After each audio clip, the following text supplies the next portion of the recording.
Hold your breath, Africa. Something extraordinary is happening in the south of the continent, something so bold that it has already sent shockwaves from Windhoek to Washington. A new alliance is taking shape, and at the heart of it stands a woman many now call the Lioness of Southern Africa, President Natumbbo Nandinua of Namibia. At 72 years old, a veteran of the liberation struggle, she has not entered office to play by old rules. She has entered to tear them apart. On March 21, 2025, she became Namibia's first female president. But instead of settling into a ceremonial role, she lit a match under the old colonial scaffolding that still props up Africa's borders, economies, and politics. Her first moves were not cautious. They were seismic. She announced that Namibians and Zambians could soon cross their border with nothing more than a national ID card. No costly passport. No bureaucratic chains. Just a piece of paper that declares, "I belong here. I am free."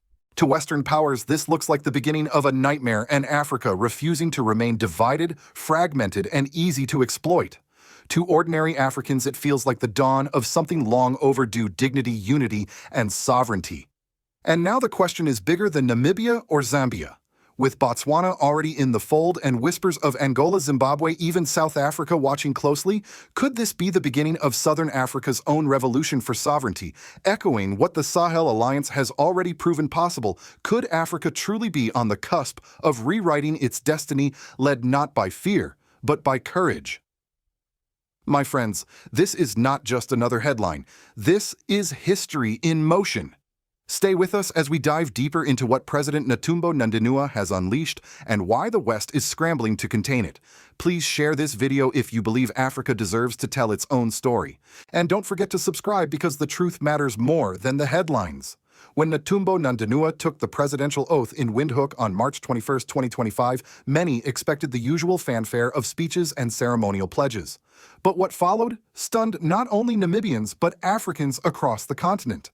Within weeks of assuming power, she began dismantling what she described as the invisible prison of colonialism, and she started at the border. On October 24, 2023, during Zambia's 59th Independence Day celebrations in Windhoek, Namibia's Minister of Home Affairs, Albert Kawana, announced what at first sounded like a technical adjustment. Zambians and Namibians, he declared, would soon be allowed to cross their shared border using only their national ID cards. No passports required. To the untrained ear, this may have seemed like an administrative tweak, the kind of policy change that bureaucrats quietly slip into law. But in reality, it was nothing less than a bombshell, a direct strike at the artificial borders carved in Berlin in 1884, when European powers drew lines across a continent they did not own. For the poor farmer in Kadama Mulilo, who sells tomatoes across the river in Zambia, this policy means no more paying for passports he cannot afford. For the small trader in Sesheke who carries fabric and maize into Namibia, it means freedom of movement without humiliating barriers. For families divided by a line on a colonial map, it means reconnection, community, and dignity. Suddenly, the border is no longer a wall, but a bridge. This move did not come out of nowhere. It built upon an earlier agreement between Namibia and Botswana, where citizens already cross with their ID cards. By extending the model to Zambia, President Nandinua was signaling a larger vision: step-by-step, one border at a time. Southern Africa could tear down the walls that Europe left behind and stitch together a new fabric of unity. But the symbolism went even deeper. To millions of Africans, the passport is not just a travel document, it is a barrier designed to keep them small, fragmented, and dependent. It costs money, time, and bureaucracy that many rural citizens will never have. By bypassing it, Nandinua was declaring that African identity does not need a foreign stamp of approval.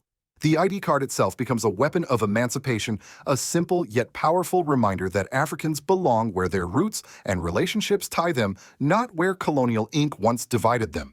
And the impact of this decision goes far beyond social convenience. Economically, it aligns perfectly with the Walvis Bay-Ndola-Lubumbashi Development Corridor, a strategic trade route that links Namibia's Atlantic port to Zambia's Copper Belt and the mineral-rich Democratic Republic of Congo. By removing passport restrictions, trade flows are expected to accelerate, boosting exports, tourism, and small-scale commerce. Analysts in Lusaka and Windhoek have already projected that the move will cut informal trade costs by as much as 30%, unlocking prosperity for thousands of families who live on either side of the border. Of course, the West immediately recognized the danger. For decades, their dominance in Africa has relied on the continent's fragmentation. Divided nations are easier to manipulate their resources, easier to plunder their leaders, easier to pressure. But if Southern Africa begins to integrate, if uranium from Namibia, copper from Zambia, and diamonds from Botswana flow within a united economic bloc, then Africa will no longer be forced to beg for entry into the Western marketplace. Instead, it can negotiate from a position of strength. The fear in Western capitals was not misplaced. The ID Card Pact was not just a border deal, it was a declaration of intent. President Nandinua was telling the world that Namibia would no longer be trapped in someone else's system, and she was not alone. By drawing in Zambia and Botswana, she created the nucleus of a Southern African alliance that could soon rival the Sahel's ace bloc of Mali, Burkina Faso, and Niger. The parallels were striking, and the momentum was undeniable. For Namibians, this was only the beginning. They had elected not just a president, but a reformer who dared to move fast, break barriers, and remind the continent that sovereignty is not a slogan, but a lived reality. In that moment, with one signature and one bold declaration, the seeds of Southern Africa's own emancipation were sown. If the border reforms lit the first flame, it was President Natumbbo Nandinua's next moves that turned it into a roaring fire. With barely a month in office, she took a step that most African leaders would not even dare to whisper about. She nationalized Namibia's oil and gas sector. On March 22, 2025, the day after her inauguration celebrations ended, she announced that management of the entire industry, including offshore oil fields, projected to pump 700,000 barrels per day by 2030, would now fall directly under the office of the president. The shock was immediate. Total Energies and Shell, the foreign giants that had long dictated the terms of Namibia's resources, were stripped of control overnight. In European capitals, panic set in. How could a small southern African country suddenly seize the wheel of its most strategic industry? How could a 72-year-old woman whom many in the West had dismissed as a ceremonial figure stare down multi-billion-dollar corporations and refuse to blink inside Namibia? The reaction could not have been more different. In the townships of Windhoek, crowds gathered to cheer her name. On radio call-in shows, ordinary workers expressed pride that their oil would no longer flow exclusively to foreign markets while their children lived in poverty. For them, this was not an act of economic vandalism. It was justice long delayed. But Nandinua was only getting started. In April 2025, she reopened one of the darkest wounds of Africa's colonial past by demanding a full apology and reparations from Germany for the genocide of the Herero and Nama peoples between 1904 and 1908. Over 100,000 Africans were slaughtered in that brutal campaign, yet Berlin's reconciliation gestures over the years had been symbolic at best. In a fiery interview with the BBC, Nandinua dismissed Germany's efforts as insulting and inadequate. Our ancestors' blood, she declared, cannot be appeased by half measures. The demand rattled Europe. German officials scrambled to contain the diplomatic fallout, but the message was unmistakable. Namibia under Nandinua would not be a quiet partner in forgetting history. She had reopened a conversation that many Western governments hoped was buried forever. Then, in August 2025, she stunned the world yet again. The Bill and Melinda Gates Foundation had proposed conducting trials of a new 8-year hormonal intrauterine device, IUD, in Namibia. For years, Africa had been used as a testing ground for Western pharmaceutical experiments. Nandinua stood before her people and rejected the plan outright. Namibia's women are not guinea pigs, she said. Our future is not a laboratory. The statement went viral across Africa's social media platforms. Hashtags praising her courage trended for days. Women's rights groups hailed her as a defender of dignity. And once more, Western governments found themselves on the defensive, accused of treating African lives as disposable. Each of these decisions built upon the last, escalating both admiration at home and hostility abroad. In Windhoek and Lusaka, people called her a heroine. In Paris, London, and Washington, whispers grew darker. Analysts predicted sanctions. Journalists speculated about destabilization campaigns. Posts on X even claimed, though unverified, that she had expelled 500 Americans from Namibia, a rumor that spread like wildfire and revealed just how much the world believed she was willing to go head-to-head with the West. The reactions were polar opposites. At home, Nandinua was seen as fearless, incorruptible, the long-awaited leader who would not bow. Abroad, she was labeled reckless, dangerous, even dictatorial. Yet in the clash of narratives, one truth became clear: she had broken through the silence that usually suffocates African politics. She had forced the world to pay attention. The climax of her early presidency was not just in the boldness of her reforms, but in the storm they unleashed. By taking control of Namibia's oil, demanding justice from Germany, and rejecting Western medical trials, Nandinua positioned herself as a leader of uncompromising sovereignty. She was not waiting for permission. She was making history in real time. And as the cheers of her people grew louder, so too did the growl of Western discontent. Namibia was no longer a quiet corner of Africa. It had become the epicenter of a struggle between independence and control, between dignity and exploitation. The lioness had roared, and the world was listening. The ripple effects of President Natumbbo Nandinua's bold agenda were immediate and far-reaching. They were not confined to boardrooms in Europe or the headlines of Western newspapers. They were felt in the daily lives of ordinary Namibians, farmers, students, unemployed youth, and working mothers who had long waited for a government that would put their needs first. One of her earliest milestones was the unveiling of Namibia's 6th National Development Plan (NDP6) in July 2025. Far from being a document of lofty promises, NDP6 was a roadmap to real independence. It aimed to diversify the economy away from raw exports, set annual growth targets, and restore Namibia's status as an upper-middle-income nation by 2030. For too long, Namibia's minerals had left its soil unprocessed, enriching others, while its own people remained poor. Under Nandinua's vision, that cycle would be broken. She promised investments in agriculture, value-added manufacturing, and local energy production. The goal was clear: to ensure that Namibia's natural wealth would be transformed into jobs, industries, and livelihoods at home. Her social reforms were equally groundbreaking. In her State of the Nation address on April 24, 2025, she announced that starting in 2026, tertiary education would be free for Namibian citizens. At the same time, she launched a $257 million youth business fund to combat the staggering 44.4% youth unemployment rate and unveiled a national internship program designed to equip graduates with practical skills.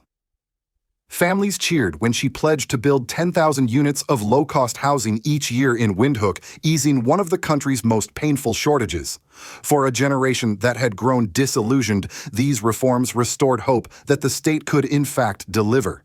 Her ambitions extended into energy diversification, where she initiated studies on nuclear power, ensuring Namibia would not only be an exporter of raw uranium, but also a producer of clean advanced energy. To many Namibians, it felt like the first time their country's vast resources were being used for the people, not siphoned away by outsiders. Politically, Nandinua delivered another shockwave: a ruthless campaign against corruption. On April 27, 2025, she dismissed the Minister of Agriculture, Fisheries, Water and Land Reform after his arrest on graft charges. She declared corruption to be a form of treason, sending a message that resonated through every ministry and corporate boardroom.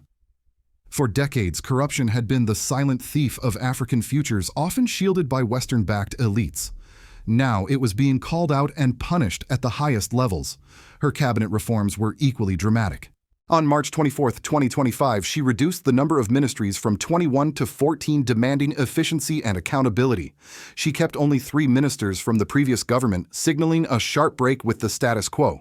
Her appointments included a blend of experience and youth, with Lucia Witbooi as Vice President, Elijah Ngurare as Prime Minister, and 31-year-old Esperance Luwinda as Minister of Health and Social Services. This balance between liberation-era veterans and a rising young generation projected both continuity and renewal. The consequences of these actions reached beyond Namibia's borders. Across southern Africa, civil society groups hailed her as a model of leadership. Analysts in Zambia and Botswana argued that her reforms could become the blueprint for a stronger Southern African Development Community (SADC). By demonstrating that sovereignty could be translated into concrete social and political gains, she was building momentum for deeper regional integration. Of course, the boldness of her reforms also carried risks.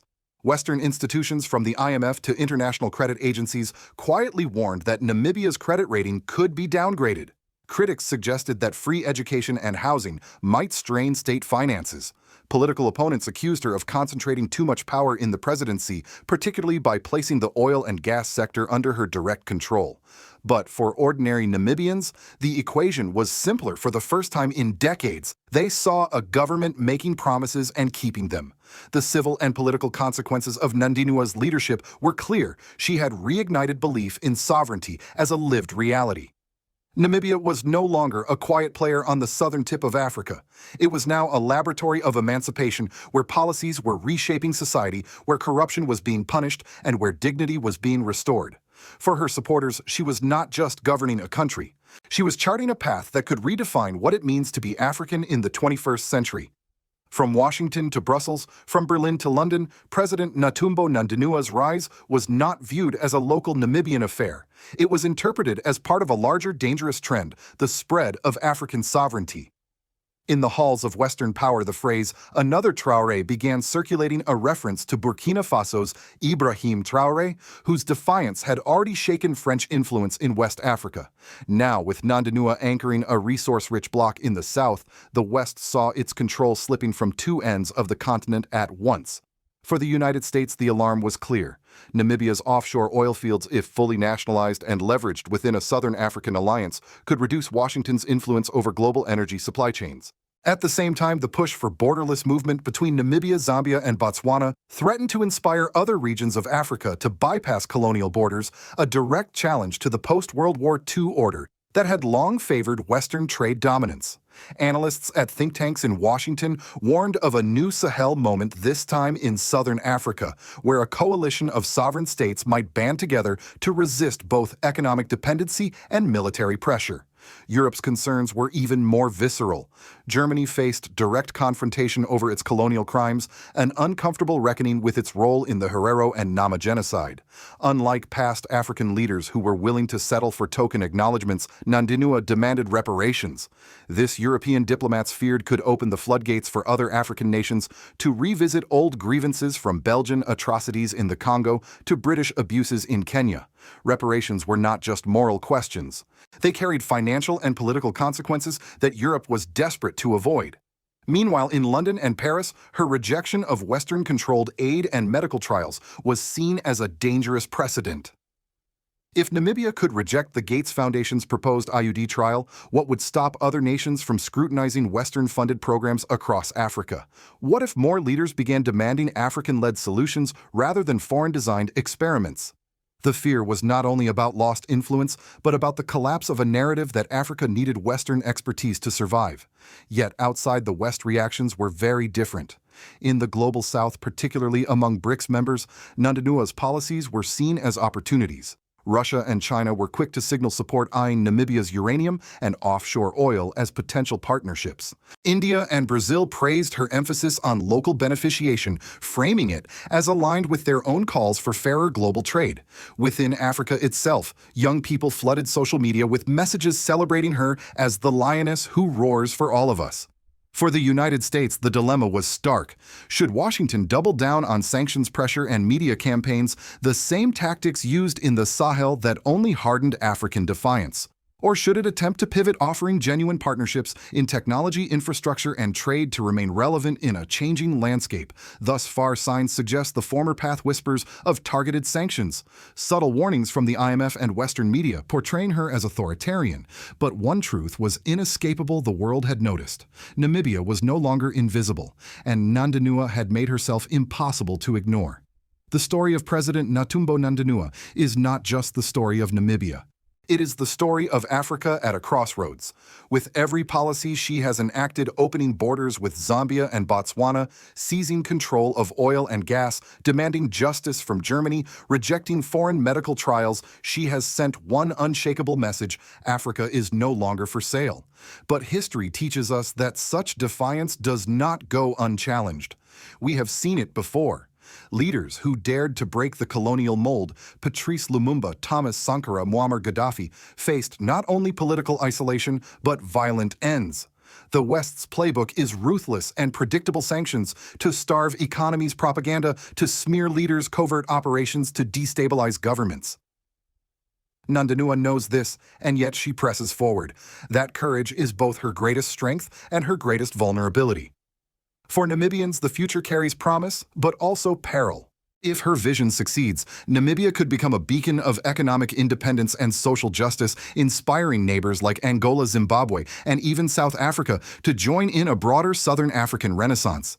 Imagine a bloc where Namibia's uranium powers clean energy, Zambia's copper feeds technology, and Botswana's diamonds fund education, all managed by Africans for Africans.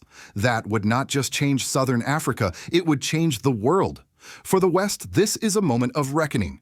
They can no longer treat Africa as a passive supplier of raw materials. If they cling to the old methods of coercion, they will only accelerate their own irrelevance.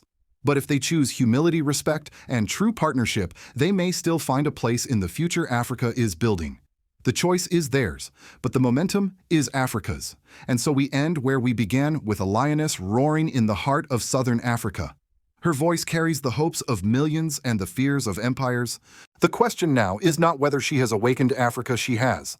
The question is whether Africa and the world are ready to face what comes next. My friends, I leave you with this. Do you believe President Natumbbo Nandinua can withstand the inevitable storm of Western retaliation? Or do you think Africa must unite even more tightly under leaders like Ibrahim Traoré and Nandinua if it is to survive? Please share this video if you believe you are among the first to witness the rebirth of a continent. And subscribe if you know deep down that truth matters more than the headlines. Because the struggle for Africa's destiny is not tomorrow's story. It is unfolding right now.